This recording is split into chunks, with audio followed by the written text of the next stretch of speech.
আপোনাৰ ভণ্টিজনীক সোধকচোন দাদা মানে কি? আপোনাৰ বাইদেউজনীক সোধকচোন ভাইটি মানে কি? মৰম কিমান? আপোনাক 9 মাহ গৰ্ভত ৰাখি তুলি তালি ডাঙৰ দীঘল কৰা মাক সোধকচোন পুত্ৰ মানে কি? মৰম কিমান?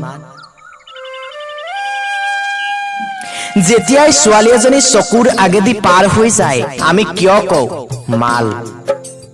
যেতিয়াই ছোৱালী এজনী সাজি কাচি কৰবালৈ যায় আমি কিয় কওঁ ইমান মাৰিছে ছাল? ঘৰত থকা ভণ্টিজনীক মাতিবলৈ সময়েই নাই, কাষেৰে পাৰ হৈ যোৱা ভণ্টিজনীক চাই কোনফালে যোৱা ভণ্টি নাম্বাৰটো দিবা নেকি? আমি কি একোটা বাঘ নেকি? আৰু ছোৱালীবোৰ হৰিণী যে দেখিলেই ধৰিম খাম? তেনেকুৱাটো নহয় ন?